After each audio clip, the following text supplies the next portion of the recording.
হাসিনা ওয়াজেদ বৈধ প্রধানমন্ত্রী, এরা অবৈধ। হাসিনা ওয়াজেদ বাংলাদেশের বৈধ প্রধানমন্ত্রী। তারা ঢাকা বিমানবন্দরে নামবে, সবাই তাদেরকে স্যালুট দিবে। বিজেপির নেতা শুভেন্দু অধিকারীর এমন একটি মন্তব্য এখন সোশ্যাল মিডিয়ায় ভাইরাল। এমন সময় এই বক্তব্য আলোচনার ঝড় তুলেছে যখন পশ্চিমবঙ্গের বিধানসভা নির্বাচনে বিজেপির এই নেতার বিজয় হয়েছে।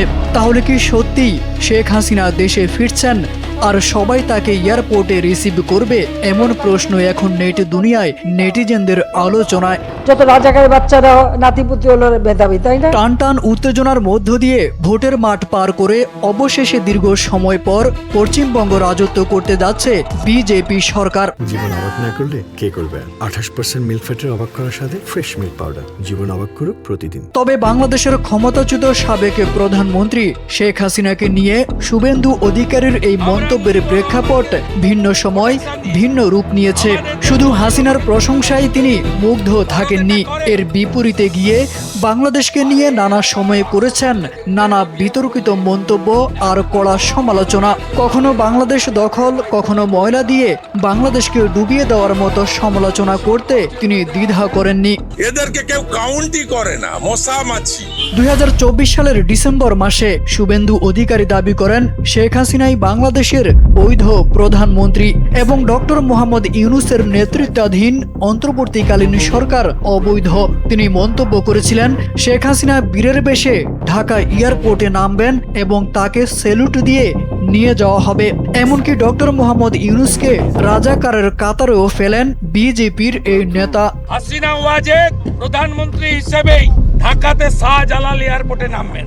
2025 সালের নভেম্বর মাসে শেখ হাসিনাকে মৃত্যুদণ্ডের সাজা শোনানোর পর শুভেন্দু অধিকারী বলেন পাকিস্তানের নির্দেশে এই রায় দেওয়া হয়েছে, যারা এই সাজা দিয়েছে তাদের অবস্থা খারাপ হবে। শেখ হাসিনাকে প্রশংসায় ভরিয়ে তিনি বলেছিলেন হাসিনা উদার চেতা এবং তিনি বাঙালি সংস্কৃতি ও রবীন্দ্রনাথ ঠাকুরের গানকে রক্ষা করতেন।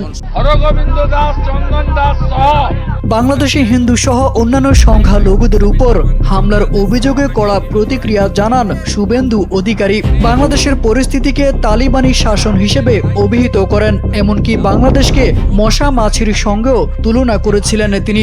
মন্তব্য করেন বাংলাদেশের সঙ্গে যুদ্ধ কয়েক দিনের নয়, কয়েক মিনিটের ব্যাপার। ভারত বাংলাদেশের বড় ভাইয়ের ভূমিকায় আছে বলেও কটাক্ষ করেন বিজেপির এই নেতা। যুদ্ধ ভারতের কাছে তো কয়েকদিনের ব্যাপার নয়, কয়েক মিনিটেই ফয়সলা হয়ে যাবে। শুভেন্দু অধিকারী এই মন্তব্যগুলোর মাধ্যমে মূলত বাংলাদেশের অন্তর্বর্তী সরকারকে কঠোর সমালোচনা করেছেন এবং শেখ হাসিনার শাসন আমলকে সমর্থন করেছেন। এই তথ্যগুলো 2024 সালের ডিসেম্বর থেকে 2025 সালের নভেম্বর পর্যন্ত বিভিন্ন সময়ে গণমাধ্যমে প্রকাশিত সংবাদের ভিত্তিতেই এখন নেট দুনিয়ায় আলোচনার কেন্দ্রবিন্দু।